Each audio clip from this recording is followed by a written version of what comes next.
Alhamdulillahilladzi hadana lihada wa ma kunna linahtadiya laula an hadana Allah. Asyhadu an la ilaha illallah wa asyhadu anna Muhammadan abduhu wa rasuluh sallallahu alaihi wasallam. Assalamualaikum warahmatullahi taala wabarakatuh. Waalaikumsalam. So ipagpapatuloy natin ang story of the Sahaba o life of the Sahaba. Dadako tayo ngayon sa ikatlong khalifa ng pananampalatayang Islam na walang iba kundi si Uthman ibn Affan radiyallahu an. Gaya ng dati, bago namatay si Umar ibn Khattab radiyallahu anhu, ay may pinili siya ng mga the best na mga sahaba upang pumili sa kanila kung sino ang nararapat mamuno pagkatapos ni Umar ibn Khattab radiyallahu anhu. At by the will of Allah subhanahu wa ta'ala ay si Uthman ibn Affan radiyallahu anhu ang kanilang napili. That's why sa ating pananampalataya ang ikatlong khalifa pagkatapos ni Abu Bakar at ni Umar ibn Khattab radiyallahu anhuma ay si Uthman ibn Affan radiyallahu anhu. Ang pangalan ni Uthman ibn Affan, Uthman ibn Affan ibn Abil al-As ibn Umayyah ibn Abd Sham ibn Abdul Manaf ibn Qusay ibn Kilab. Meaning, ito ang pinagmulan ni Uthman ibn Affan radiyallahu anhu. Meaning, sa mga angkan na pinagmulan ni Uthman ibn Affan radiyallahu anhu ay may kaugnayan ito kay Propeta Muhammad sallallahu alaihi wasallam pagdating kay Abdul Manaf. So meaning kamag-anak din ito ni Prophet Muhammad sallallahu alaihi wasallam mula sa kaugnayan niya sa kay Abdul Manaf. Si Uthman ibn Affan radiyallahu anhu, ang kanyang nanay ay si Arwa binti Quraish ibn Rabi'ah ibn Habib ibn Abd Sham ibn Abdul Manaf ibn Qusay. Meaning ito ang kanyang ina ni Uthman ibn Affan radiyallahu anhu, Arwa. Ang nanay naman ng nanay ni Uthman ibn Affan radiyallahu anhu ay si Hakim. Hakim al-Baida binti Abdul Muttalib. Meaning, anak ni Abdul Muttalib ang nanay ng nanay ni Uthman ibn Affan radiyallahu anhu. At ito ay kapatid ni Abdullah ibn Abdul Muttalib, tatay ni Propeta Muhammad sallallahu alaihi wasallam. So meaning, itong asawa ni Uthman ibn Affan radiyallahu an, anak ng pinsan ni Propeta Muhammad sallallahu alaihi wasallam mula sa kanyang tiyain na kapatid ng kanyang tatay na si Abdullah ibn Abdul Muttalib. Alhamdulillah. So magpinsan o kamag-anak din ng Prophet sallallahu alaihi wasallam itong si Uthman ibn Affan radiyallahu an. So si Uthman, ang kanyang nanay ay nag-embrace sa panahon ng kanyang pagkakalipa. Nung siya na ang namumuno, doon lang nag-embrace ang kanyang nanay. Hindi siya nag-embrace sa panahon ng Propeta sallallahu alaihi wasallam at ni Umar at ni Abu Bakar radiyallahu anhuma. Of course, hindi ibig sabihin hindi sila magaling, hindi sila marunong mahusay o magaling mahusay magpahayag. Hindi. Ang Allah subhanahu wa ta'ala ang gumagabay sa tao. Walang gumagabay maliban sa kanya.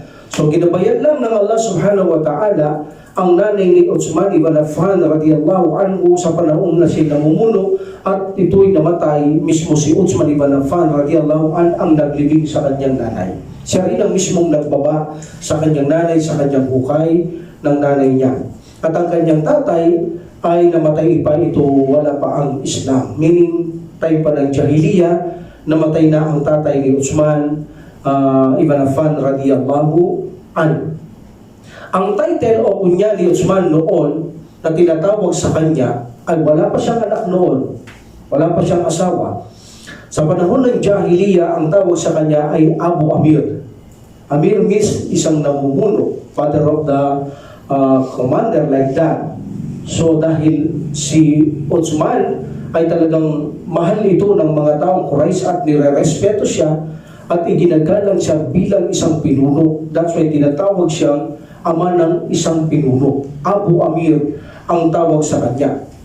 So, si Ruqayya, ang anak ng Prophet sallallahu alaihi wasallam, naging asawa niya ito. Alam natin, naging asawa niya, unang naging asawa niya si Ruqayya anak ng Propeta Muhammad sallallahu alaihi wasallam, nagkaanak siya dito. Ang pangalan na ibinigay niya ay Abdullah ibn Affan. Meaning, Abdullah ang pangalan ng kanyang anak kay Ruqayya. So, kinuha niya ang kanyang kunya ngayon sa pangalan ng kanyang anak at tinawag na siyang Abu Abdullah. Tatay o father of Abdullah. Tatay ni Abdullah. Napalitan na ang Abu Amir ng Abu Abdullah.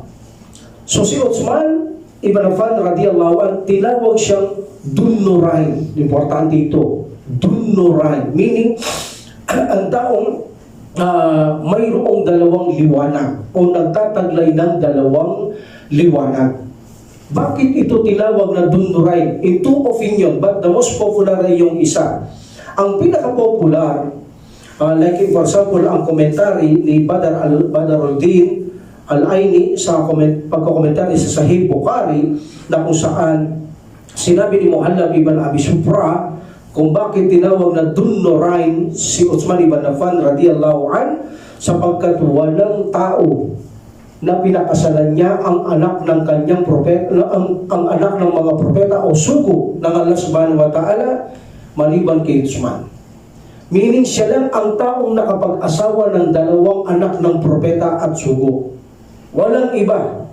Ayon sa isang report na kung saan ang uncle ni Abdullah ibn Umar ibn Abal al-Jufi, so sinabi ng kanyang uncle, alam mo ba al-Jufi, sabi niya kung bakit tinawag na Dunnurain si Uthman ibn Affan radiyallahu an, sabi niya hindi. Dahil siya ang taong nagpakasal lamang ng dalawang anak ng propeta at sugo. Mula sa panahon ni Adam alayhisalam hanggang sa magwakas ng mundo, walang taong makapag-aasawa ng dalawang anak ng propeta at sugo maliban kay Uthman radiyallahu anh. That's why tinawag siyang Dunnurain. Siya ang taong may dalawang liwanag o nagtataglay ng dalawang liwanag, sapagkat naging asawa niya ang dalawang anak ni Propeta Muhammad sallallahu alaihi wasallam. Pagkatapos niyang mapapangasawa si Ruqayya, alam natin namatay ito, at pagkatapos ay ibinigay ng Prophet sallallahu alaihi wasallam ang pangalawa niyang anak na sino binigay niya? Maktum, brother? Ummul Kulthum. Okay, so ang pangalawang anak ng Prophet Muhammad sallallahu alaihi wasallam ay ibinigay ng Prophet sallallahu alaihi wasallam upang mapangasawa niya, no? Alhamdulillah. So Ruqayya Kulthum, Kulthum. Yan ang naging asawa ni Uthman ibn Affan radiyallahu anhu sa mga anak ng Prophet sallallahu alaihi wasallam. Okay. Alhamdulillah. Itong si Uthman ibn Affan radiyallahu anhu, ipinanganak ito sa Makkah, bagamat may ikhtilaf. Yung isa pala, yung isa, bakit tinawag siyang Dunnurain? Dahil daw siya ay mahabang magsala sa gabi. Qiyamul Layl. Alam natin, ang pagbasa ng Quran ay liwanag, at ang pagtindig ng sala sa Qiyamul Layl ay liwanag. That's why Dunnurain. Two lights. Matinding magbasa ito o mag-recite si Uthman ibn Affan radiyallahu anhu. Alam niyo ba, makikilala niyo ang taong ito na nakadikit ang kanyang puso sa Quran. Sabi ng kanyang asawa, kaya niyang i-recite in one raka ang buong Quran. Allahu Akbar. Ganyan mag-recite ito sa gabi. Hindi niya kita, even na pinatay ito, nagbabasa pa rin ng Quran. Ganyan siya naka-attach sa banal na Quran, sa salita ng Allah subhanahu wa ta'ala.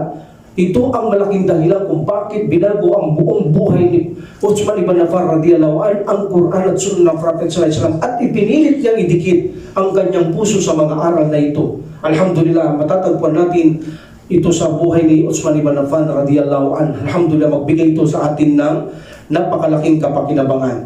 So tinawag siyang Dunnurain because kung magsala siya, sabi ng asawa niya, in one raka, kaya niyang tapusin ang buong Quran. Ganun magsala si Uthman ibn Affan radiyallahu anhu. At alam natin, ang pagbasa Quran ay liwanag at Qiyamul Layl ay liwanag. But of course, ang tamang opinion yung una sapagkat maraming sahaba ang gumagawa nito na hindi lamang dapat itawag sa kanya, kundi dapat itawag din sa mga maraming sahaba, especially kay Prophet Sallallahu Alaihi Wasallam, ang ganitong bagay. So that's why the correct opinion yung kung bakit siya tinawag na Dhul Nurayn, dahil nagkaroon siya ng dalawang asawa na anak ng mga propeta at sugo, at walang mga propeta at sugo na nakapag-asawang ibang tao sa kanilang mga anak na dalawa maliban si Uthman ibn Affan radiyallahu anhu. So siya ay ipinanganak in majority opinion at correct opinion or correct view sa Makkah siya ipinanganak. Kasi mayroon nagsasabi ipinanganak siya sa Taif.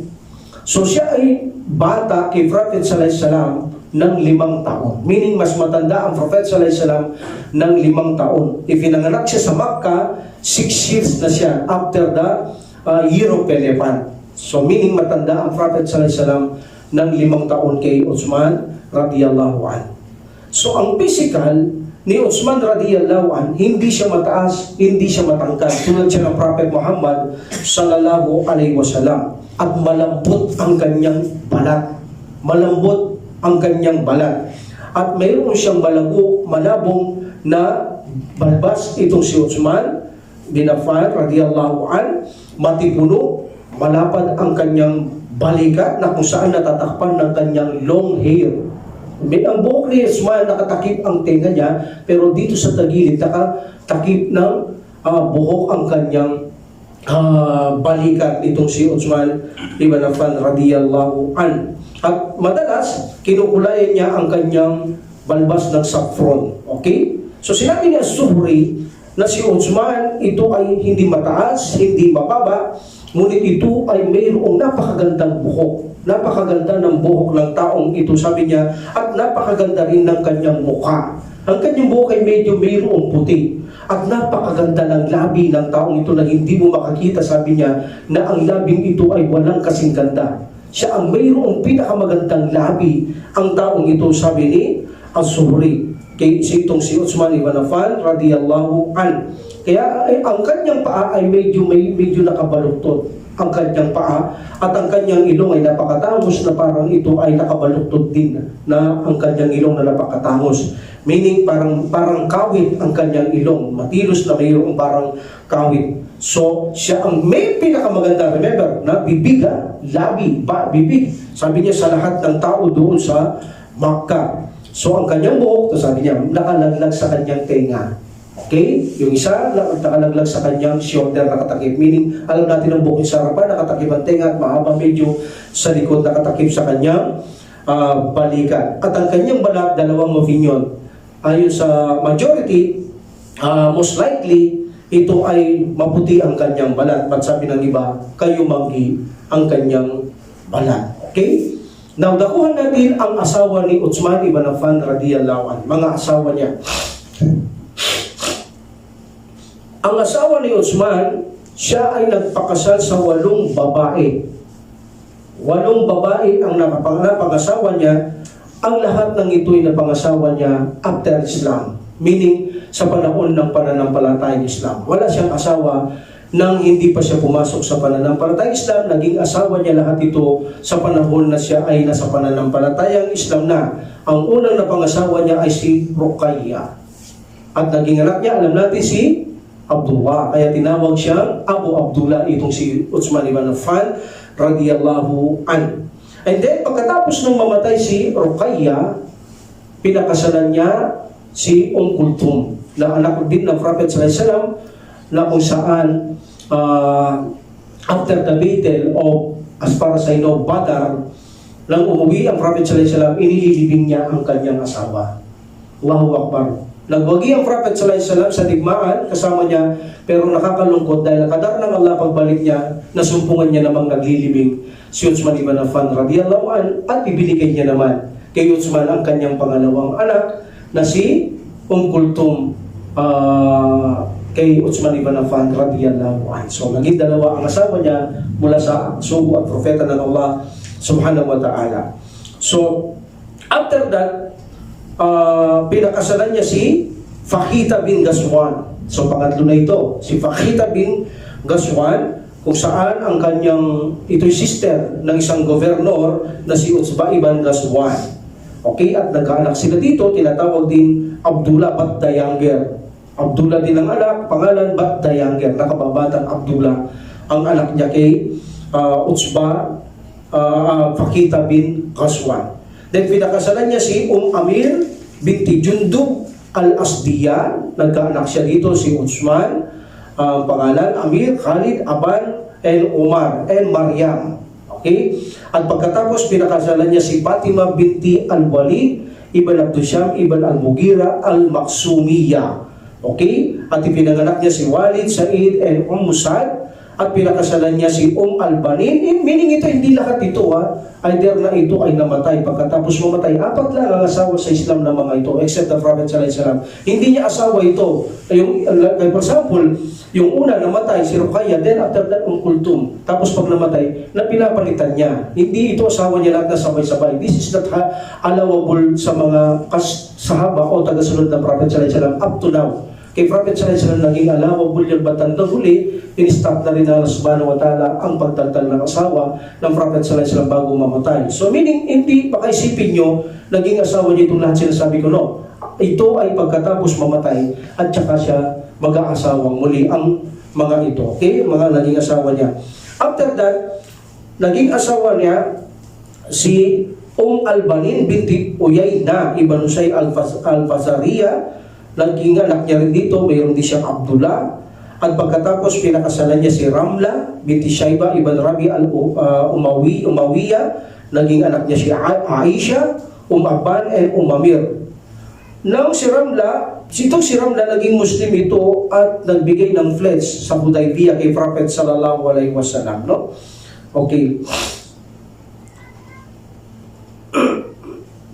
Okay.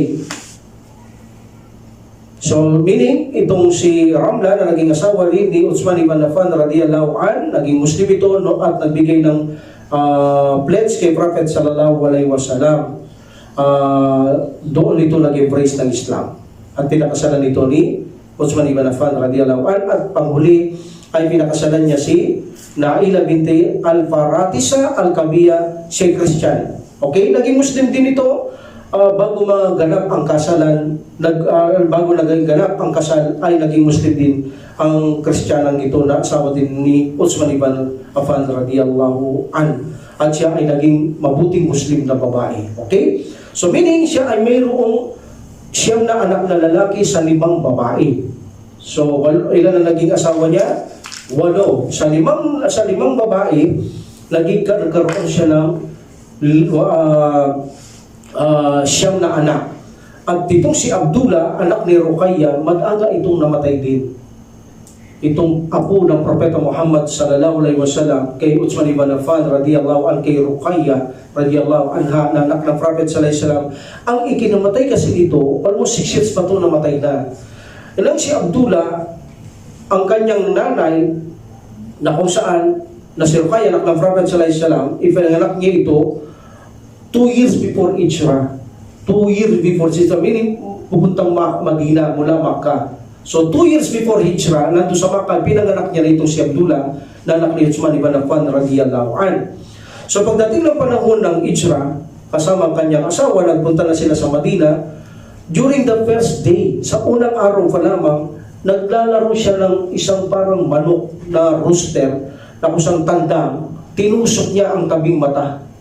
So ang infection ay kumalat sa kanyang muka at ito ang kanyang ikinamatay. So namatay ang anak ni Utsman ibn Affan radiyallahu an sa murang edad pa lamang nito, in 6 years old. So 4 after Hijrah, because 2 before the Hijrah, so 4 after Hijrah, namatay na ang bata. Okay? So meron din siyang Abdullah the Younger. Ang nanay niya ay si Fakita binti Ghazwan, Amir, kung saan ang nanay niya ay si Amir binti Jundub. At itong si Amir na ito, nag-narrate ito ng mga hadith. Itong anak ni Utsman ibn Affan radiyallahu an, mula kay Utsman mismo, at ganoon din mula kay Usama ibn Said at Ali ibn Abu Hussein, Said ibn al-Musayyab at Abu Sinad radiyallahu anhum, nang nag-narrate ito mula sa kanila. Ngunit kakaunti lamang, hindi ito karamihan. Okay? Alhamdulillah. So pinakasalan niya si Ramla binti Muawiyah ibn Abi Sufyan, at namatay ito in 80 after Hijrah. Mahaba-haba din ang kanyang naging buhay. Okay? Khalid, anak din ito ni Uthman ibn Affan radiyallahu anhu. Ang mother niya ay si Amir binti Jundub, at si Aban, ang kanyang nanay din is si Amir binti Jundub. Ito naman ay naging scholar naman ito. Ang anak ni Uthman ibn Affan radiyallahu anhu, scholar ito ng fiqh. Okay, at kilala ito sa kanyang kunya na si Abu Sa'id, at naging gobernador pa ito sa Medina in 7 years during the caliphate of Abdul Malik ibn Marwan radiyallahu an. At ito ay naging paralyzed ang taong ito, anak ni Uthman ibn Affan radiyallahu an, at siya ay namatay na kung saan 105 after Hijrah. So itong si Umar also, ang kanyang nanay si Amir binti Jundub. Ganon din si Al-Walid, ang kanyang nanay si Fatima binti Al-Walid ibn Abdisham ibn Al-Mughira Al-Maksumiyya. Si Sa'id, ang kanyang mother ay si Fatima binti Al-Walid Al-Maksumiyya, at siya naging gobernador naman ito ng Khosro'a 15 Khorasan. Naging gobernador ito ng Khorasan in 56 after Hijrah in the time of Muawiyah ibn Abi Sufyan. Abdul Malik, ang kanyang nanay is Al-Banin binti Uyayna ibn Husayn, at namatay ito bata pa lamang. Okay? So, at sinasabi ng ilan na si Naila binti Al-Farafisa na ipinanganak mula kay Uthman ang nangangalang Anbasa. Okay? Alhamdulillah. At meron itong 7 anak na babae sa 5 asawang babae, itong si Uthman ibn Affan radiyallahu anhu. Okay? So na dumako tayo sa kapatid niya. Ang kapatid o sister ni Uthman ibn Affan radiyallahu an ay nagtatrabaho itong taga-ayos ng buhok. Sa panahon nila, trabaho yun, tagapag-ayos ng buhok ng mga kababaihan. So in the time of Jahiliyyah. Then, pinakasalan niya itong kapatid niya. Ang pangalan niya ay Amina ibn binti Affan. So, kapatid dito ni Uthman ibn Affan radiyallahu an. Anong trabaho niya? Taga-ayos ng buhok ng mga babae, at pinakasalan ng kanyang kapatid na babae ito si Al-Hakam ibn Kaysan.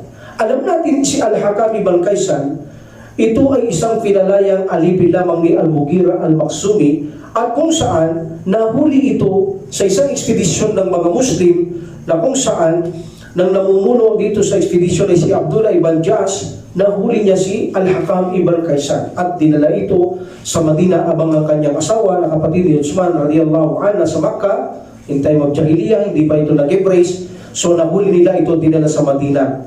Alhamdulillah, ito sa sitwasyong ito si Al-Hakam, alam natin sa kasaysayan, nag-embrace siya sa Madina at naging matuwid siya, at hindi siya bumalik sa Makkah until na siya ay madatnan ng kamatayan sa Bir Mauna, yaong mga pinagtaksilan ng mga kaaway na pinagpapatay sila sa Bir Mauna, kabilang itong si Al-Hakam. So alhamdulillah, meaning hindi na sila nagkita ng kanyang kapatid ni Uthman na si Amina binti Affan, na kung saan nag-embrace na ito doon, nanatili doon, nagpakatuwid doon, nagmemorya ng Quran, hanggang sa nagturo ng Quran, hanggang sa sila ipagtaksilang patayin sa lugar ng Bir Mauna. Alhamdulillah, kalugdan at kahabagan sila ng Panginoong Allah subhanahu wa ta'ala, at ito'y nangyari in the beginning of 4th year after the Hijrah. So, pansamantala si Amina, itong kanyang kapatid na si Uthman, kapatid na babae, ay naka-stay ito sa Makkah. At nag-embrace lamang ito ng masakop ng Prophet Muhammad sallallahu alaihi wasallam ang Makkah, at saka ito nag-embrace ang kanyang nanay, ganun din ang kanyang mga sister, ganun din nagbigay sila ng pledge kay Prophet Muhammad sallallahu alaihi wasallam, kasabay na nag-pledge doon ang asawa ni Abu Sufyan. Sino ang asawa ni Abu Sufyan? Hind binti Uqba. Okay? So, kasama sila sa nabigay, at ang kanilang pledge, alam natin sa Quran nakalagay, hindi sila papatay ng mga anak, hindi sila makikipid, hindi sila mangangalunya, hindi sila magtatambal ng anumang pagsamba kay Allah, hindi sila magnanakaw, hindi sila mag-aangkin ng hindi nila kanila. Alhamdulillah, so sila ay nagbigay ng pledge kay Prophet Muhammad sallallahu alaihi wasallam. Alhamdulillah. Itong si Uthman, mayroon siyang 3 kapatid sa kanyang nanay. Meaning, sa kanyang nanay ito kapatid. Una ay si Al-Walid ibn Uqba ibn Abu Mu'id, na kung saan ang patay nito ay napatay sa digmaan sa Badar. So, itong si Al-Walid nang sumama itong si Al-Walid at ang kanyang kapatid na si Amara, nang nagbigay ng pledge itong kanilang kapatid sa Hudaybiyah, si Sister Kulthum, sumama sa Madina. Pumunta sila sa Madina para kunin kay Prophet sallallahu alaihi wasallam. Ngunit hindi ito binigay ng Prophet sallallahu alaihi wasallam because ang order ng Allah subhanahu wa ta'ala, ibabalik lamang ang kasunduan mga lalaki lang. Kung ang lalaki babalik sa Madina, sa Makkah, ipababayaan na, hindi na kukunin ng Prophet sallallahu alaihi wasallam. Ngunit kung ang isang tao galing sa Makkah pupunta sa Madina, kukunin, ibabalik ang lalaki. Ngunit ang babae, hindi yan pinahintulot ng Allah subhanahu wa ta'ala. At alam natin sa surah Mumtahana na sinabi, ya ayyuhalladhina amanu idza jaa akumul mu'minatu muhajiratin pamtahinuhunna. Examine nyo sila, imtahanat pamtahinuhunna. Examine nyo sila. And then, kung sila mapatunayan nyo sila'y mga Muslim, sabi ng Allah subhanahu wa ta'ala, huwag nyo silang ibalik sa kanila. Lahunna hilul lahum wa lahum yahilluna lahum. So, hindi nyo sila ibabalik sa kanila. So, that's why, hindi ito binigay ng Prophet sallallahu alaihi wasallam ang mga babae sa kinukuha nila bagamat may kasunduan. Okay? Allahu a'lamu bi imanihin. Sabi niya, alam lang Allah kung ano ang kanilang pananampalataya sa kanilang puso, kung tunay ba silang sumama sa inyo. Hindi dahil sa galit sila sa kanilang asawa, hindi dahil sa kanilang gusto magipagwalay, kundi sumama sila dahil sa pananampalataya. So sabi ng Allah subhanahu wa ta'ala, huwag nyo silang ibalik sapagkat hindi sila halal sa kanila. Meaning may mga asawa ito para ibalik sa asawa, kaya kinukuha, iwag. Muslim na sila, hindi na sila halal sa kanila pala ibalik sa kanila ang mga babaeng yan. Okay? And ito'y nag-Muslim din. Ito si Al-Walid ibn Uqba ibn Abu Mu'ayth, alhamdulillah, na kung saan na-conquest, kasabay siya ng Muslim nung masakop ang Makkah ng Prophet sallallahu alaihi wasallam. Ang pangalawang kapatid niya sa nanay ay si Amara ibn Uqba, na kung saan nag-Muslim ito late. At si Khalid ibn Uqba, kapatid niya rin ito. Okay. Uthman, mayroon din siyang sister.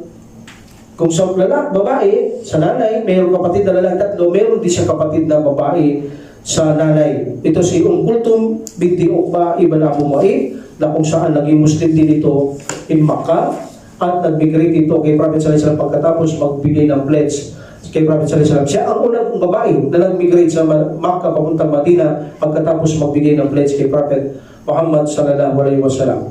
Ang iba pang kapatid niya sa nanay ay si Hakim binti Uqba. At ito, magugulat kayo, kapatid niya rin si nanay si Hind binti Uqba. Kilalang kilala ang bumutas ng tiyan ni Hamzah radiyallahu an, kapatid asawa ni Abu Sufyan radiyallahu anhu, kapatid din ito ni Uthman ibn Affan, Hind binti Uqba, kapatid ito sa nanay ni Uthman ibn Affan radiyallahu anhu. Alhamdulillah. Now, dumako tayo sa panahon ng Jahiliyah. Anong status meron nitong si Uthman ibn Affan radiyallahu anhu? Si Uthman ibn Affan radiyallahu anhu, isang pinakadabes na tao sa mga Quraysh. Yan ang panahon ni Uthman ibn Affan radiyallahu anhu. Mayroon siyang mataas na status, kalagayan para sa mga tao doon. Ubod siya ng yaman. Napakayaman ng taong ito, ngunit napakainhin niya at napakahusay niyang magsalita. Matahimik, mahinhin, ngunit magaling magsalita. Labis itong minamahal at nire-respeto doon ng mga Quraysh o mga tao sa Makkah. At itong si Uthman ibn Affan radiyallahu anhu, sa panahon pa ng kamangmangan, hindi siya nagpatira pa sa mga idolo. Meaning, hindi siya sumamba doon sa mga idolong sinasambay lang almost 360 idols. Never siyang sumamba, never siyang nagpatira pa sa mga yaan sa kanyang panahon. At hindi siya gumawa ng mga bastos o mga mahahalay na paningin o mga gawaing mga mahahalay kabastusan. Hindi niya ginawa yan sa kanyang panahon. Hindi rin siya uminom ng alak. Hindi rin siya uminom ng alak bago ang Islam o pagkatapos ng Islam. Meaning wala pang Islam at pagdating ng Islam, hindi siya uminom ng alak. Ang katwiran niya naman, kay Abu Bakar, ang alak, ito'y sa kanya, ito'y nagtatanggal ng parang kahihiyan sa isang tao. Diba? Nakita niya yung isang natutulog, tapos nakita niya mayroong dumi doon.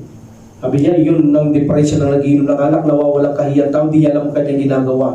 Ito naman si Uthman, para sa kanya, ang pag-inom ng alak ay winawasak niya ang kanyang katwiran. Almost same naman kung titignan mo. Winawasak niya ang kanyang katwiran. Almost same ang pangunawa nila Abu Bakar at sa kanya. Kung titignan mo rin, parang walang pinagkaiba Nawawasak ang katwiran.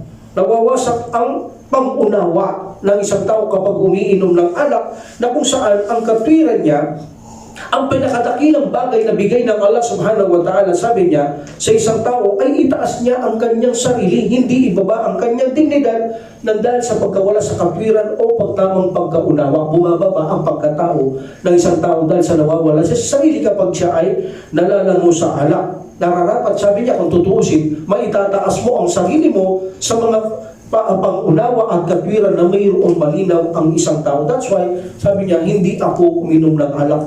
Wala pa ang Islam o nandyan ang Islam, hindi ako uminom ng alak, sabi ni Uthman radiyallahu an. At sinabi niya, umiiwas din akong tumitingin sa mga aura.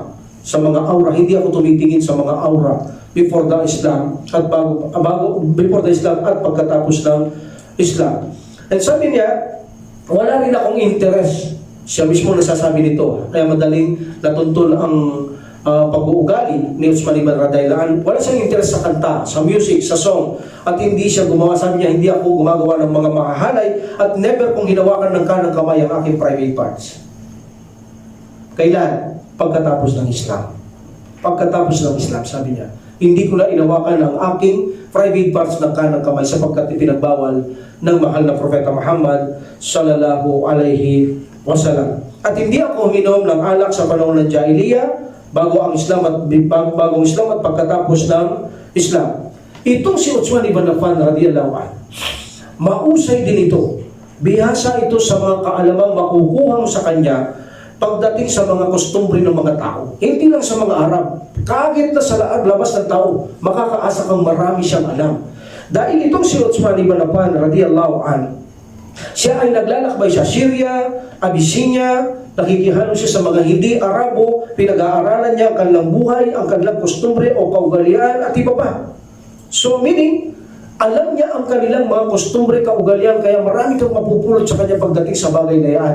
Marayo ang kanyang nararating sa paglalakbay, pangangalakal, pinangalagaan niya ang pinamana sa kanya ng kanyang magulang, ng kanyang tatay, na kung saan isang business na itinalaga sa kanya, pagkamatay ng kanyang ama, pinangalagaan niya, napalago niya ito. Kaya dito sa kayamanang ito, isa sa dahilan kung bakit itong taong ito na si Uthman ibn Affan from Banu Umayyah ay iginalang, itinaas ang lantas nito ng mga taong Quraysh. Sapagkat alam natin sa Makkah, kapag ikaw ay ginagalang sa Makkah, ilan sa mga katangian upang respetuhin ka nila, unang-una, ikaw ay mayaman. Kapag ikaw ay mayaman, nire-respeto ka nila doon. Meaning, mataas ang tingin nila sa iyo, ginagalang ka nila. Nakita niyo si Mus'ab ibn Umair, ang nanay niyan, mayaman yan. That's why kahit babae siya, kinakatakutan siya at ginagalang siya.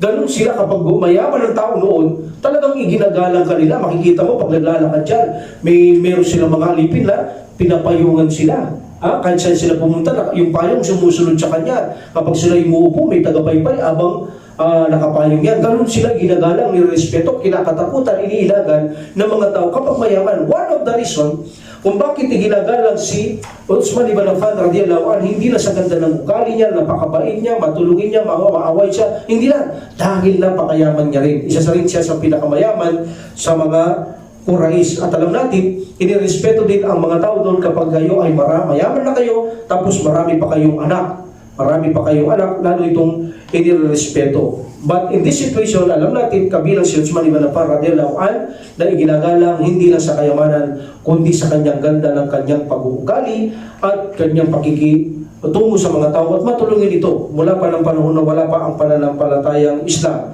That's why sabi ng isang babae, bilang proof na napakabait niya at minamahal siya sa Quraysh, sabi ng isang babae, kapag kumanta siya, meron siyang anak na pinadedede, sabi niya, I love you, mahal kita. Kung paano ba ginamahal ng Quraysh, higit kitang mahal. Kinakanta niya yan. Sabi niya, mahal kita, kung gaano ka minahal ng Quraysh, ngunit higit kitang minamahal. So ganun nila kamahal si Uthman ibn Affan radiyallahu anhu ng mga tao dahil sa kanyang kabaitan, dahil sa kanyang magandang pakikitungo, matulungin, higit sa lahat, napakainhin, napakatuwid, napakabuti ng taong ito, at napakasipag higit sa lahat at mayaman at tinirespeto ito. Now, paano naman siya naging Muslim? Si Uthman ibn Affan radiyallahu anhu, 34 years na siya. 34 years nang makasalubong siya ni Abu Bakar radiyallahu anhu. Kaibigan ito ni Abu Bakar radiyallahu anhu. 34 years na. So, nagpagay ng pahayag itong si Abu Bakar radiyallahu anhu sa kanyang kaibigan na si Uthman ibn Affan radiyallahu anhu. Pareho silang mga kalakal. So, in this situation, pagsabi ni Abu Bakar radiyallahu anhu na Prophet sallallahu alaihi wasallam ay sugo, nag-isip siya ng kaunti. Hindi katulad ito ni Abu Bakar, immediately tinanggap niya. Si Uthman may ugaling itong let's be take. Pero hindi matagal, mabilisan yun. Ganun siya. Even sa kalakal, hindi siya padalos-dalos. Tinitingnan niya, pinag-aaralan niya.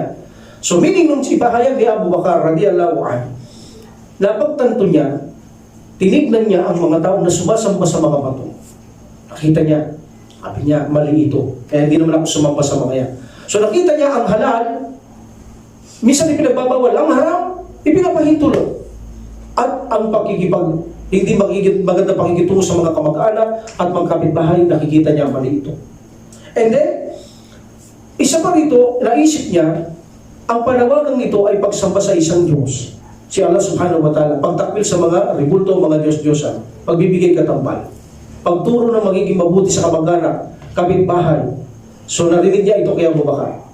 At ganoon din, narinig niya na kung saan na walang dapat sasambahin maliban ng Allah subhanahu wa ta'ala. At alam niya na si Propeta Muhammad sallallahu alaihi wasallam ay hindi taong masama, hindi taong sinungaling, at kilalang-kilala sa katapatan at katotohanan.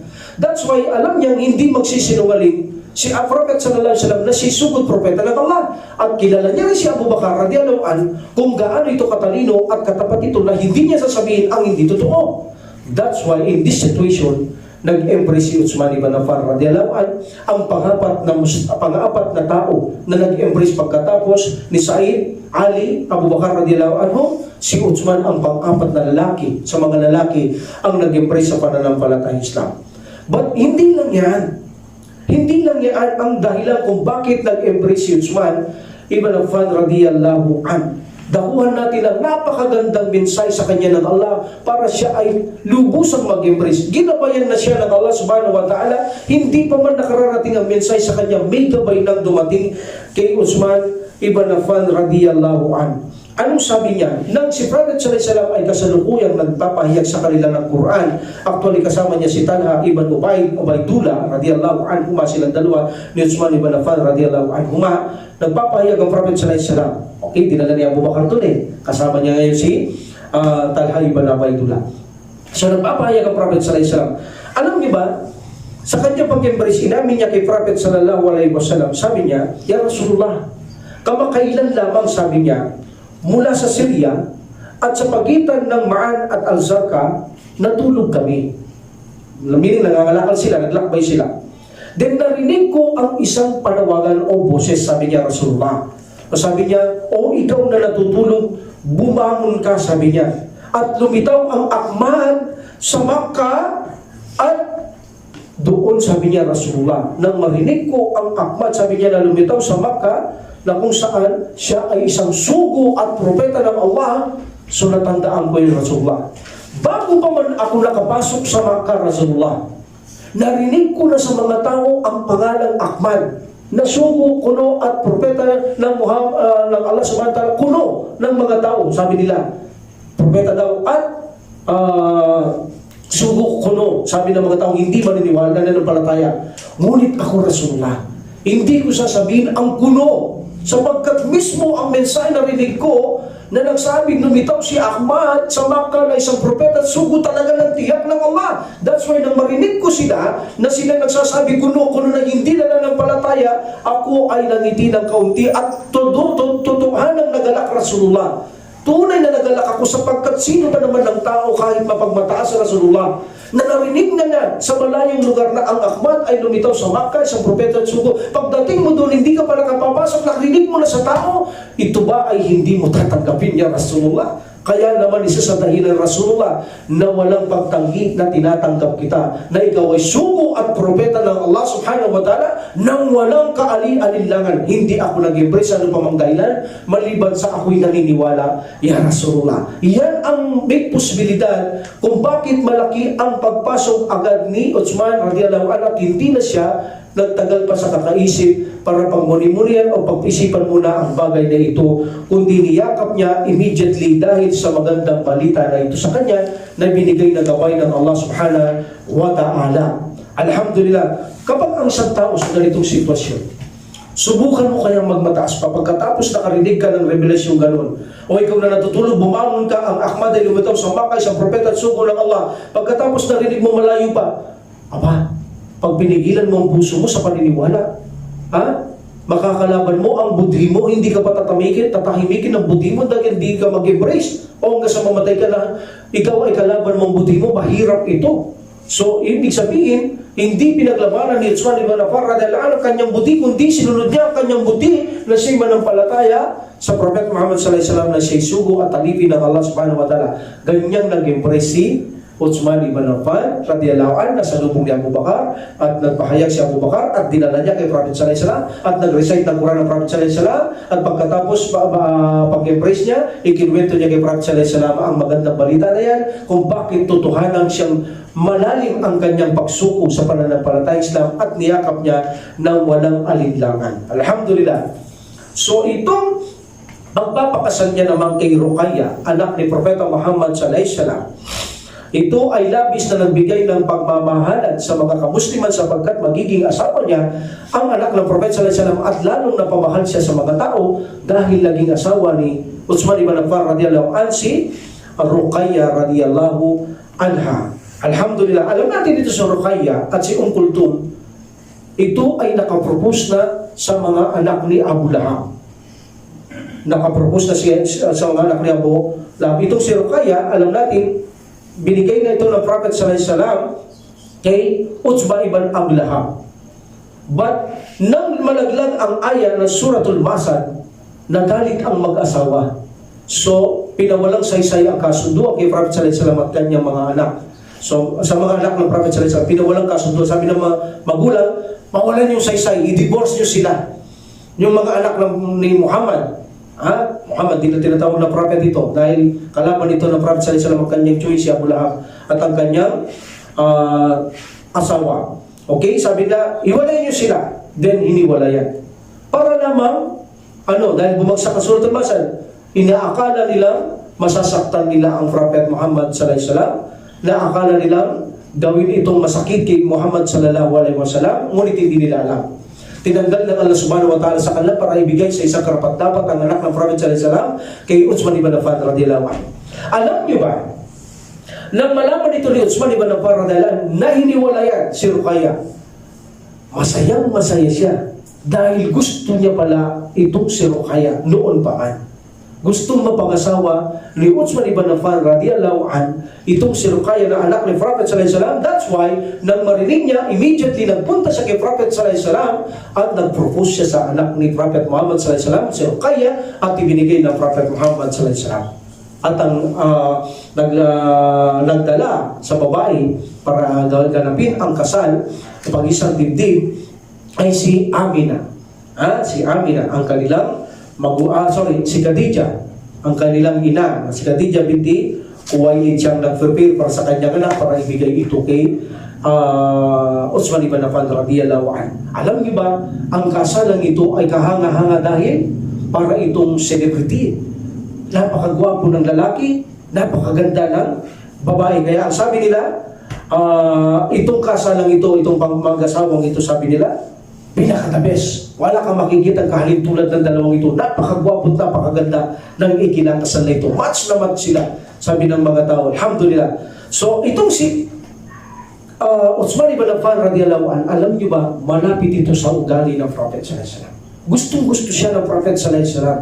Kaya minsan, itong si Uthman Ibn Affan radhiyallahu an, abang itong si Uthman ay kasama ng kanyang asawa, anak ng Prophet Muhammad sallallahu alaihi wasallam. Sabi niya, "Ya bunayya," sabi niya, "Oh my daughter," sabi niya, "Asli ila Abi Abdullah." Sabi niya, "Pangalagaan mo mabuti si anak ni Abi Abdullah. Pangalagaan mo mabuti si Uthman, Abi Abdullah, tatay ni Abdullah. Pangalagaan mo mabuti," sabi niya. "Fa'innahu asbahu ashabi bi kulukan." Sabi niya, sapagkat siya ay pinakamalapit sa aking mga kumpanyon sa aking pag-uugali. Like Abu Bakar radhiyallahu anhu. So malapit din siya sa ugali ng Prophet Muhammad sallallahu alaihi wasallam. Kaya pangalagaan mo, sabi sa kanyang anak, "Kung papabayaan ng asawa, pangalagaan mo yan sapagkat isa sa companions ko ng kanyang pag-ugali ay malapit sa aking ugali," sabi ng Prophet sallallahu alaihi wasallam. Ganun niya kagusto si Uthman ibn Affan radhiyallahu anhu dahil malapit sa ugali siya ng Prophet Muhammad sallallahu alaihi wasallam. Alhamdulillah. Now, punta tayo sa pagpunta nila sa Abyssinia. Bakit si Uthman at kanyang asawa ay nagpunta sa Abyssinia at iba pang mga Muslim? Alam natin ang Allah subhanahu wa ta'ala, sinusubukan niya lahat ng kanyang nilikha. Either ito man ay sabihin natin komunidad, mga tao, mga nasyon o bansa, o partikular na tao, walang makaligtas sa pagsubok ng Allah subhanahu wa ta'ala. Ngunit dumating sa mga Quraysh, ang pagpaparusa sa mga Muslim na mananampalataya na kung saan ang mundo ay halos mayanig. Napakatinding parusa ang ginawad nila sa mga kamusliman doon sa Quraysh, itong mga taong Quraysh na ito. So meaning, lumabag na sila sa below by the belt, lumabag na sila sa mga hangganan ng mga batas ng mga tao. Pumapatay na sila. Alam natin, nakapatay na sila dito kung bakit napilitan na ng Prophet sallallahu alaihi wasallam na ilikas na ang mga tao sa ibang lugar. At alam natin, ang unang babae na martir sa pananampalatayang Islam ay ang nanay ni Ammar ibn Yasir na si Umayyah. Yan ang unang martir na pinatay ni Abu Jahal. Abang ito ay nakatali at pinatatalikod ni Abu Jahal ang babae ito, dinuraan siya ng babae. Ganito sa kalakasayman, dinuraan niya si Abu Jahal. And then kinuha niya si Bagay Wasi, itong si Abu Jahal, at sinaksak niya ito sa likuran at tumagos ito sa kanyang pagkababae mula sa likod na ni Sumayya at siyang kanyang ikinamatay. Ang kanyang asawa si Yasir ay sugatan ito at ginagawa nilang ibinababad, inilulubog sa tubig. Matatanda na ito. Kaya nang hina ng nahina ito until finally ay inahon nito at pinabayaan, nakita ni Ammar ng kanyang ama ay mamamaalam na rin. So sila ang unang namatay, ganun kalalim ang kanilang iman at pananalig sa Allah subhanahu wa ta'ala. So ganitong sitwasyon, marami na silang pinaparusahan like Bilal, like Kabab. So ang Prophet sallallahu alaihi wasallam ay nagsuggest na sa kanila na ilikas na ito sa Abyssinia ang mga Muslim. Alhamdulillah. So in this situation, pinili ng Prophet sallallahu alaihi wasallam ang lugar na kung saan sa Abyssinia sapagkat ang hari doon ay makatarungang makitungo sa mga tao. Ayan ay alam niya. Of course, meron siyang tagapagdala ng mensahe mula sa Allah. Jibril alayhi salam, alam niya kung alam ng Allah subhanahu wa ta'ala kung anong lugar ang nararapat sa kanila.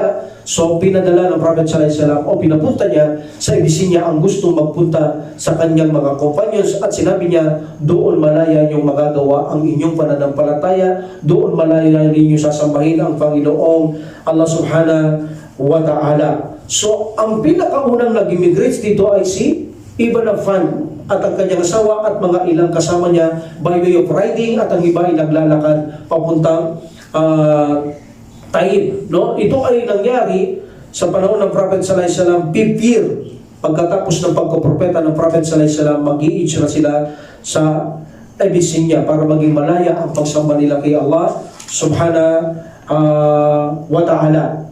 Alhamdulillah. So alam din natin, in the second time, nagbalik ito. Dahil sa balitang nag-Muslim na ang mga Quraysh, so bumalik ang mga Muslim to Abyssinia, tumaka. Ngunit bago pa makalapit na balita nila, hindi totoo ang balita.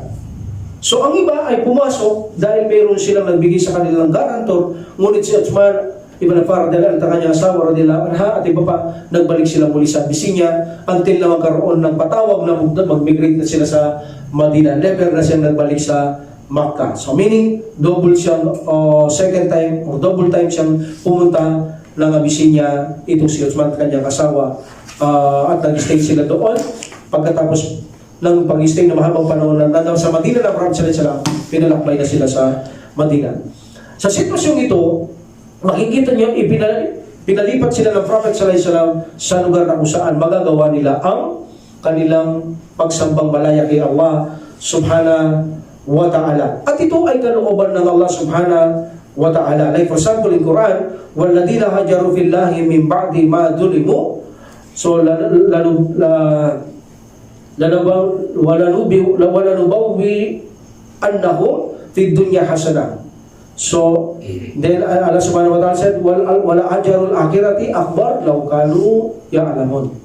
At sa mga taong nagsilikas para sa landas ng Allah subhanahu wa ta'ala, pagkatapos silang gawa ng kamalian, katiyakan ay bibigyan ko sila ng magandang tirahan sa mundong ito at bibigyan ko sila ng magandang gantimpala na higit malaki, meaning sa kabilang buhay, kung ito ay nababatid ninyo, kung batid nyo lamang. So alam natin ay kay Qurtubi na kung saan ito i-refer sa mga kumpanyon ng Prophet sallallahu alaihi wasallam na inapi ng mga musyrik sa Makkah at pinalaya at pumunta sa Abyssinia at binigyan sila ng magandang lugar ng Allah subhanahu wa ta'ala. Saan? Sa Madina. At binigyan pa tagatulong ang mga Ansar. So pangako yun ng Allah subhanahu wa ta'ala. So silang naglakbay dahil para kay Allah, magampanan ng tama ang kanilang mga ibada. So sino mang naglalakbay sa atin dahil para lamang magampanan ng magagandang ibada kay Allah subhanahu wa ta'ala. Sabi ng Allah, bibigyan ko kayo ng magagandang tirahan, tutulungan ko kayo, meaning hindi tayo pababayaan ng Allah subhanahu wa ta'ala. So alhamdulillah, so ito ang paglalakbay niya sa Abyssinia, si Uthman ibn Affan radhiyallahu anhu. Kaya di ba pa, of course, si Ja'far kasama din dito sa isang namuno sa mga Muslim, itong si Ja'far ibn Abi Talib radhiyallahu anhu. In this situation, malaki ang napag-aralan ni Uthman ibn Affan radhiyallahu anhu. Ito magaganda. Maganda tayo dito. Sa umpisa, siyempre, pakilala muna natin sila. Sasabihin natin interesting, no? Kailangan kilala natin sila. Okay, lahat ito interesting. But habang tumatagal, lumalalim, siyempre, gumaganda ang mga paksa, ang mga mensahe, ang mga kasaysayan. So dito, marami siyang natutunan. Unang-una niyang natutunan dito ang katatagan ng mananampalataya. Nakita niya ang tunay na sumusunod sa pananampalataya kahit na sila ay sinaktan, kahit na sila ay pinarusahan, pinahirapan ng mga masasamang tao, sila pa rin ay hindi tumalikod. Sila ay taong mga sinseridad sa pananampalataya at may matataas na pang-espiritual na kalagayan, sabi ni Uthman ibn Affan radhiyallahu anhu. Alhamdulillah, mas higit sa kanila ang kasiyahan, kaluguran ng Allah subhanahu wa ta'ala kaysa sila ay saktan at pahirapan, at ganun din ay pagpapatayin ng mga hindi mananampalataya higit sa kanila na ang alay malugod. Para sa kanila, ang kaluguran ng Allah ang mas importante sa kanila. Hindi waling masaktan, maparusaan, mamatay, mas malugod lamang sa kanila ang Allah subhanahu wa ta'ala. Walang diferensya sa epekto o affected ng kanilang mga katawan. Wala itong bagay sa kanila. Sa kanila, ang tunay na mananampalataya, ang tunay na daiya ay mas minimithi nila ang pang-espiritual at hindi nila masyadong binibigyang pansin ang pangangailangan ng kanilang mga pangangatawan. Ito man ay pangangailangan, mga pahinga o mga katuparan o mga kasiyahan. Ang mahalaga sa kanila, ang magalak ang Allah subhanahu wa ta'ala. That's why ang Allah subhanahu wa ta'ala ay tinulungan naman ang mga taong ito dahil ibinigay ang ikagagalak ng Allah subhanahu wa ta'ala. Tinulungan niyang makalaya ito ang mga taong ito mula sa kahirapan, kadiliman, tungo sa tagumpay at liwanag. Alhamdulillah. So ito ang unang napagmasdan ni Uthman ibn Affan radhiyallahu anhu. Napag-aralan niya rin sa pangyayaring ito ang pagiging maunawain at pakikiramay ng Prophet sallallahu alaihi wasallam. Bakit? Sapagkat ipinakita niya, maging sa kalipa ito, ginawa ito ni Uthman ibn Affan radhiyallahu anhu. Ipinakita niya ang concern ng Prophet sallallahu alaihi wasallam tungkol sa kaligtasan ng kanyang mga tagasunod. Di ba maiwan siya? Sila maging ligtas sila. Ganun siya. Gusto niya ang kanyang mga kapatid sa pananampalataya o kanyang mga nasasakupan o tagasunod ay maging ligtas. Ganun siya kahawain. Ganoon siyang makiramay sa kanyang kapatid sa mga mananampalataya. So malalim ang kanyang deep concern. Sabi nga, malalim ang kanyang pakikiramay, ang kanyang concern sa kanyang mga tagasunod. Alhamdulillah. So dito, nakikita natin, pinalikas niya. Hindi dahil sa kamag-anak, pantay-pantay sila. Maging mahirap, maging meron man sila, maging kamag-anak o hindi. Hindi lang yung pinalikas niya yung kamag-anak niya, hindi niya ginawa yun. Hindi ugali ng Prophet sallallahu alaihi wasallam yun. Pantay-pantay silang lahat. Pinalikas niya ito. Pinapunta niya sa Abyssinia, nag-istagsadya sa Prophet sallallahu alaihi wasallam, at doon ay magiging protektado sila, insyaAllah, magampanan ang kanilang mga ibada. So, ito ay isang napansin ni Uthman ibn Affan radiyallahu an na kailangan ang isang namumuno ay mayroon siyang pagpaplanong katalinuhan sa kanyang isip at puso, at mayroon din siyang malayong pananaw. Matalino siya at may malayo siyang pananaw sa hinaharap upang proteksyonan niya ang kanyang mga tagasunod, o para naman sa ganon ay maisakatuparan ang pagsabulat ng mensahe ng pananampalatayang Islam. Alhamdulillah. So, dinala sila ng Prophet sallallahu alaihi wasallam sa isang ligtas na lugar. Alhamdulillah. At hindi pinabayaan ng Prophet sallallahu alaihi wasallam ang kanyang mga tagasunod, especially daiya. Daiya, sabi ni Uthman ibn Affan radhiyallahu an, ang tunay na magpag-aari ng Allah, meaning ang mga daiya rito. Yes, lahat pag-aari ng Allah, pero kay Allah, isa sa mga tunay na pag-aari ng Allah dito sa mundong ito ay ang kanyang mga daiya.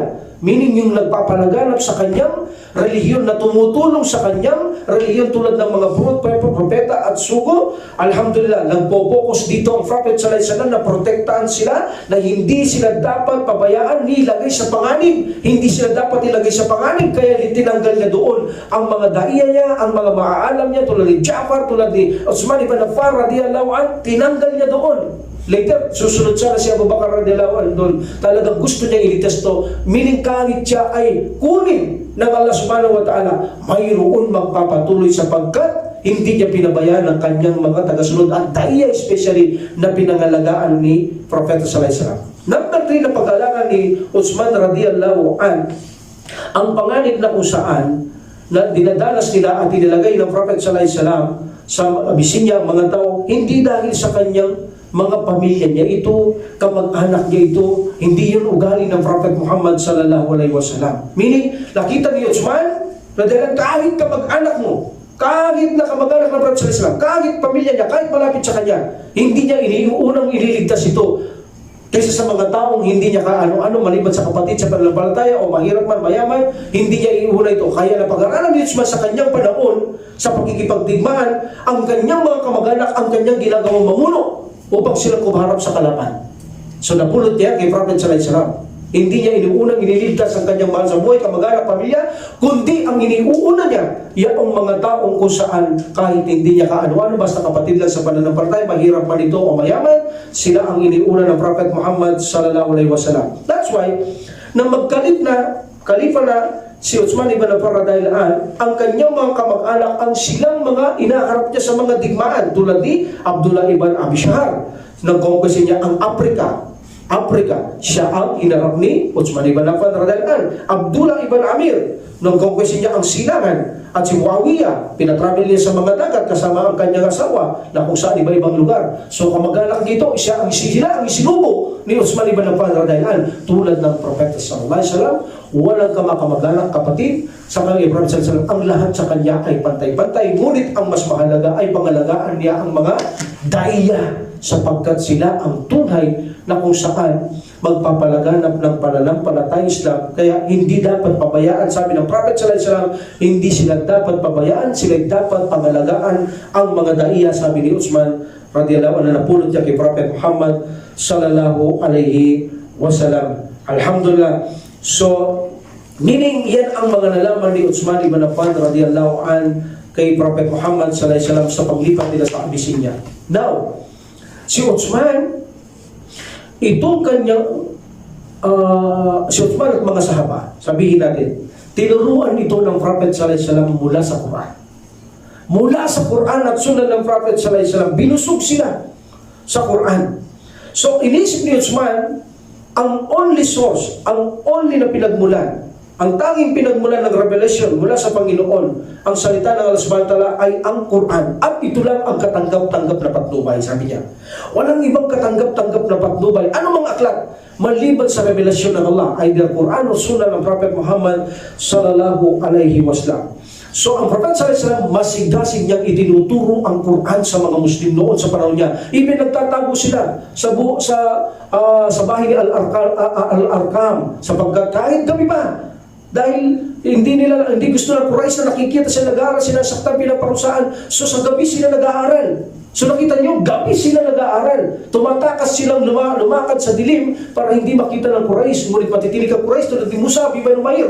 Na-trace nila ang mga bakas kung saan siya pumupunta, nahuli siya. So sinaktan siya ng kanyang nanay. Hanggang sa kinulong, hindi pinainom, hindi pinakain. Ganun sila. So ginawa nila, dahil gusto ng Prophet sallallahu alaihi wasallam, masigasig siya, masikap na gustong itanim sa puso nila ang Quran, even na hating gabi. Doon sila nag-aaral sa bahay ni Al-Arqam ang mga sahaba. So tinuturuan ng Prophet sallallahu alaihi wasallam na ipasok sa kapahintulutan ng subhanahu wa ta'ala ang Quran sa kanilang puso, sapagkat alam ng Propeta sallallahu alaihi wasallam, ito ang magbibigay sa kanila ng katatagan, kapayapaan, katiwasayan sa kanilang pananampalataya at kawalang takot sa anumang haharapin nila maliban kay Allah subhanahu wa ta'ala. Meaning, ito ang magpapadalisay ng kanilang puso at kaluluwa. At dito na impluwensya naman si Uthman ibn Affan radiyallahu an. Siya ay naging bagong tao. Sa pakiramdam niya, naging bagong tao siya nang malaman niya ang Quran. Totoo naman yan.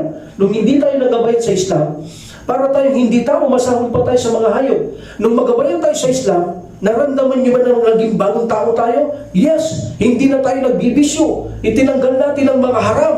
Tinanggal natin ang mga ribulto. Wala tayong pamahihin. Sumamba lamang tayo sa isang naglilika at ginamit natin ang kanyang gabay. Naramdaman mo ngayon na ikaw ay parang iniangat ng Allah subhanahu wa ta'ala sa mundo ito laban sa mga hindi mananampalataya. So pakiramdam ni Uthman, binago ng Allah ang kanyang pagkatao. Ganon din ang mga sahaba. Kapag itinanim mo sa puso mo ang Quran, mararamdaman mo na nag-iiba kang tao. Sapagkat ang nagiging ugali mo ay ang Quran. Kung sinusunod mo ito, alhamdulillah, ito ay magbibigay ng bagong halaga ng damdamin sa ating sarili, layunin, pag-uugali at mithihin sa ating buhay kapag ang Quran ay ililagay natin sa ating puso gaya ng ginagawa ng Prophet sallallahu alaihi wasallam. Pilit niyang itinatanim sa mga sahaba ang Quran sa kanilang mga puso bilang pagpapadalisay ng puso at kaluluwa ng mga kamusliman sa kanyang panahon, even na ngayon ito ang pattern na dapat gawin ng mga kamusliman. So nang dahil dito, itinikit ng malalim ni Uthman ibn Affan radhiyallahu anhu ang kanyang puso sa Quran. Itinikit ng malalim ang kanyang puso. Sabi nga ni Abdurrahman al-Sulami, isa ito sa naging estudyante ni Uthman ibn Affan radhiyallahu anhu, kung saan nagpapahiwatig na kung gaano niya kamahal ang aklat ng Allah subhanahu wa ta'ala. Can you imagine na i-recite niya ng 1 raka ang buong Quran? Allahu Akbar. Napakabilis meron na recite niya ng 1 raka ang Banal Quran. Ibig ng kanyang asawa, sinabi niya ito. At sinabi niya ni Abdurrahman al-Sulami, sabi niya, siya ang nagturo ng Quran sa amin, si Uthman ibn Affan, like Abdullah ibn Mas'ud and the others, ngunit sila ay nag-aaral bit by bit, 10 by 10, 10 verse. At ginagawa nila sa 10 verse, sinasabulan nila, and then binagmumunihan nila, and then isinasabuhin nila bago sila bumanat uli o gumawa o mag-memorize ng susunod na 10 talata. Ganon silang mag-aral, sabi nila. Hindi nagmamadali. Talagang pinagmumunihan, pinag-aaralan, especially isinasabuhay nila ito. Ganon nilang inilapat sa kanilang puso at katawan ang pananampalatayang Islam mula sa Quran ng Allah subhanahu wa ta'ala. So pinilit at pinagsumikapan na i-memorize ang Quran at ituro ang Quran, sapagkat sinabi ng Prophet sallallahu alaihi wasallam sa kanila, khairukum man ta'allama al-Quran wa 'allamahu. Ang pinaka-the-best sa inyo, sabi ng Prophet sallallahu alaihi wasallam, ay nag-aaral ng Quran at itinuturo niya ang Quran. Kayo ang pinakamainam na tao, ibig sabihin ng Prophet Muhammad sallallahu alaihi wasallam. At kaya ito ang dahilan ni Isib ni Uthman, mga sahaba, na pag-aralan ng Quran at ituro nila ang Quran. Alhamdulillah, bago namatay ang Prophet sallallahu alaihi wasallam, ini-recite ni Uthman ang buong Quran sa kanya. Allahu Akbar. Buong Quran kabisado ni Uthman ibn Affan radhiyallahu an. So ini-recite niya kay Prophet sallallahu alaihi wasallam ito one time bago mamatay ang Prophet Muhammad sallallahu alaihi wasallam. At siya ay may famous student ito si Uthman. Kaya sabi ko, isa dito si Abdurrahman Abu Abdurrahman as-Sulami, Al-Mughira ibn Abi Shihab, Abu al-Aswad and Zur ibn Huwais. Ito ang popular na estudyante ni Uthman ibn Affan radhiyallahu an. Alhamdulillah, kung ang ating puso, sabi ni Uthman, kung ang ating puso sabi niya sa mga estudyante niya ay dalisay, malinis, meaning ligtas sa paggawa ng mahahalay o masamang kasalanan, either minor or major sin. Kapag ang puso natin malinis, tandaan ninyo, hindi mabubusog sa Quran ang ating puso. Ang pagkain kasi ng puso espiritual ay ang Quran at Sunnah. At ito ay hindi mabubusog, sabi niya. Kapag Quran at Sunnah, palagi siyang sabit, palagi siyang kuhaw tulad ng pagkain at inumin, palagi niyang hinahanap. Meaning, ang Quran, sabi niya, hanggat malinis ang puso mo, hahanapin at hahanapin niya ang Quran at Sunnah. At kailangan hindi mabubusog, sabi ni Uthman ibn Affan radhiyallahu an, ang iyong puso sa paghahanap sa salita ng Allah subhanahu wa ta'ala. Allahu Akbar.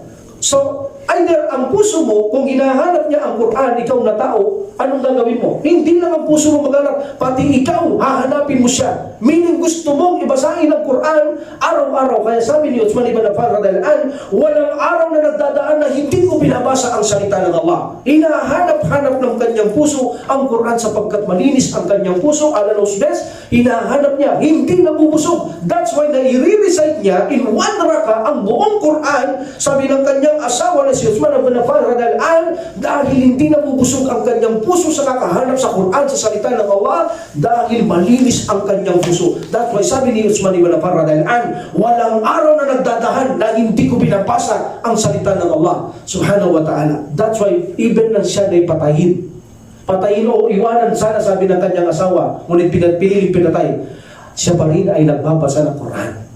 Ganon si Uthman ibn Affan radhiyallahu an, hanap-hanap ng kanyang puso, uhaw na uhaw ang kanyang puso sa kakahanap sa salita ng Allah subhanahu wa ta'ala. Anong dahilan? Kapag malinis ang iyong puso, sabi ni Uthman radhiyallahu an, ay hindi nabubusog ang iyong puso sa paghahanap o sa Quran, sa salita ng Allah subhanahu wa ta'ala.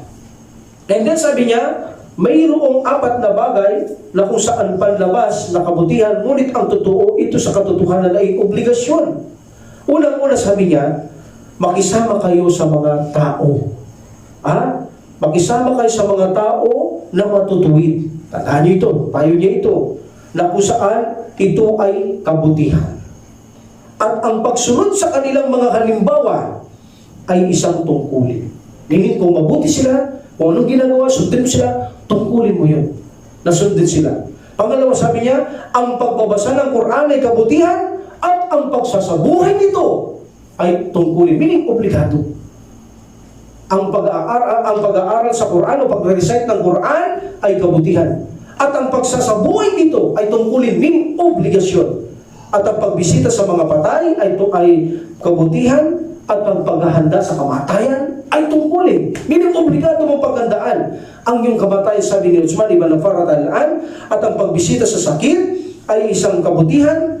At ang paghingi ng kanyang last testament, will, ay tungkulin. Meaning, bago siya mamatay, kailangan kung may yaman siya, magbigay siya kanya ng final will o last testament sa mga pamana ng taong ito. Napakagandang payo niya. Yung gustong-gusto natin dito, yung pagbasa ng Quran at isabuhay mo. Yung isa, yung pagbisita mo sa mga patay at alalahanin mong mamamatay ka rin, meaning paghandaan mo rin ang kamatayan mo, sabi ni Uthman. At sa bagay, ang mga sinasabi ko sa inyo na kung saan ito ay sayang ang oras. 10 bagay. Sayang ang oras. Number 1, scholar o maalam na hindi tinatanong.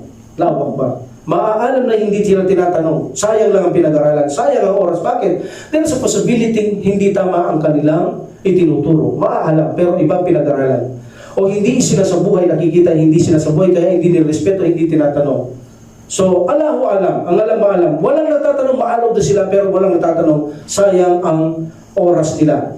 Okay? Then, sabi niya, kung saan, knowledge na hindi ginagawa. Sayang ang oras. Meaning, may kaalaman ka, ngunit hindi mo isinasabuhay ito. Sayang lang ang pinag-aralan mo. Meaning, sayang ang iyong oras. Ganon din, ang malilinaw na payo, hindi mo tinatanggap. Meaning, sayang ang oras mo. Pinapayuhan ka maganda, hindi mo tinatanggap. Nasasayang lamang ang iyong panahon. Mga kagamitan hindi ginamit sa landas ng Allah subhanahu wa ta'ala. Sayang ang oras mo na kailangan kang makipaglaban, hindi ka lumaban. Masjid na walang nagsasala. Sayang ang oras, sayang ang panahon. Sayang ang panahon at oras na kung saan ang mga masjid walang nagsasala. Instead na magsala sa masjid, walang nagsasala. Kung saan lang sila nagsasala, sayang yung oras at panahon na nakalipas kung bakit hindi nagsasala sa masjid ang mga Muslim. Ganon din sabi niya, sayang ang panahon kung hindi binabasa ang mushaf, meaning ang Quran. Sayang ang panahon, sayang ang oras na pinalipas na hindi man binabasa ang Quran. Sayang ang panahon na ang kayamanan hindi ginugol sa sadaka. Sayang din ang mga kabayan na hindi ito sinasakyan para kay Allah. Sayang din ang kaalaman na kung saan ang kaalamang ginugugol lamang tinuturo para makinabang sa makamundong bagay. Meaning hindi para kay Allah, para lamang pakinabangan. Sayang ang panahon, sayang ang oras. At ganoon din sabi niya, sayang ang mahabang buhay na walang paghahanda sa kamatayan. Sayang ang mahabang buhay nang walang paghahanda sa kamatayan. Meaning, hindi mo pinaganda ng kamatayan mo, binigyan ka mahabang buhay ng Allah, pinababayaan mo lang sa mga walang saysay, walang sayang na oras, sayang na panahon ang iyong buhay, hindi mo ginawa ito para sa papagandaan mo ang iyong kabilang buhay. So, alhamdulillah, meaning, ito si Uthman ibn Affan radhiyallahu anhu, ito ay hafiz. Ito ay hafiz. Remember, siya ay hafiz, ito si Uthman ibn Affan radhiyallahu anhu, at tinanong siya, bakit mo pinag-aralan ang buong Quran? Bakit mo sila ulo o nai sa ulo? At bakit mo na sa buhay? Bakit? Etc. etc. Ano sabi niya? Sapagkat ang Quran ay pinagpala. Salita ito ng Allah. Salita ng manlilikha. Katangin ng Allah. Meaning, ito'y pinagpala at ipinadala sa isang taong pinagpala ng Allah. Anong po kamahal ang Prophet sallallahu alaihi wasallam? For the sake of Allah, pinagpala ang Quran, salita ito ng Allah, at pinadala sa isang taong pinagpala. That's why pinagsumika kapag kung itong pag-aralan for the sake of Allah. Dahil nakita ko ang halimbawa kay Propeta sallallahu alaihi wasallam, ang napakagandang halimbawa upang baguhin niya ang lahat ng estilo ng tama at mali. Kaya si Uthman ibn Affan radhiyallahu anhu, alam niyo ba, nagbago ang kanyang buhay lalo higit nang mabasa niya ang paraiso.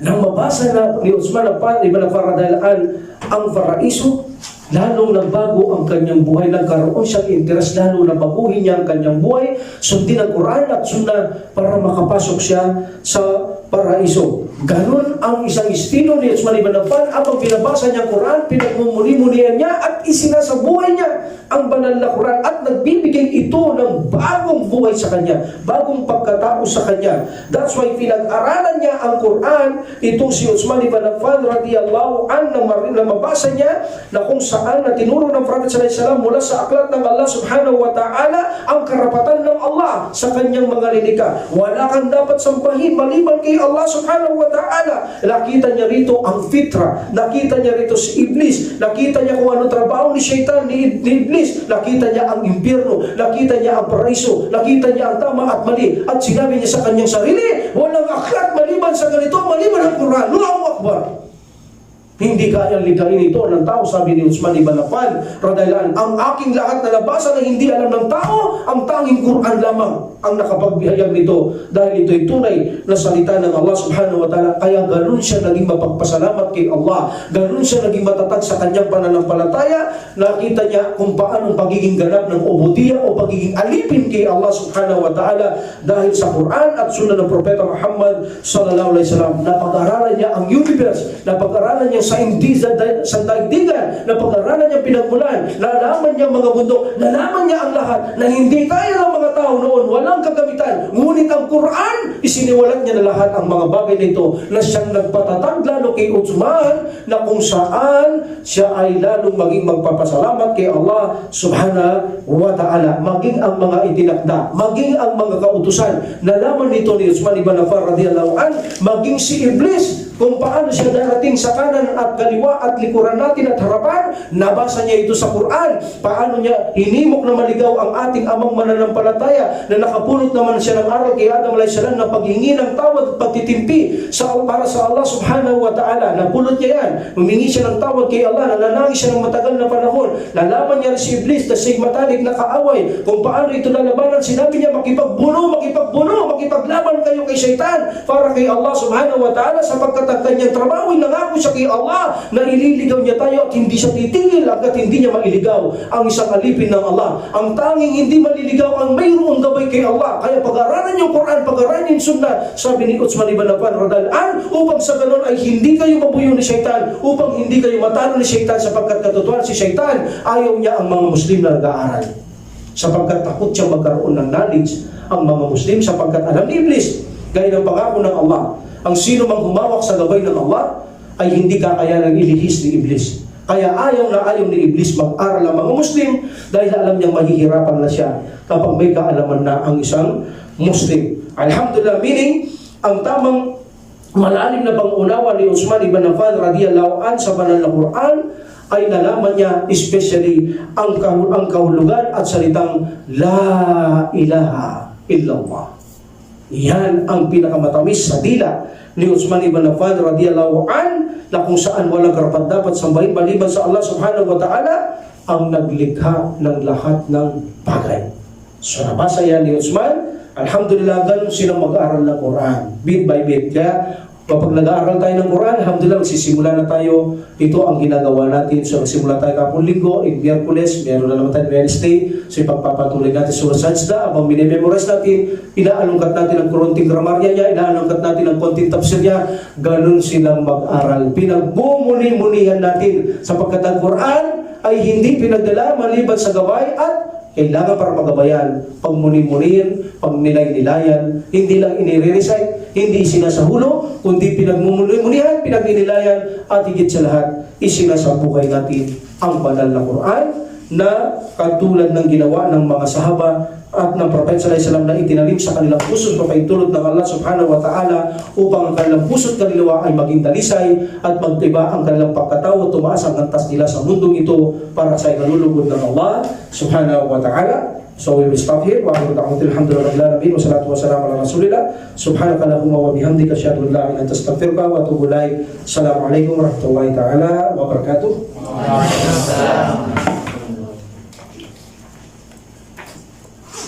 Allah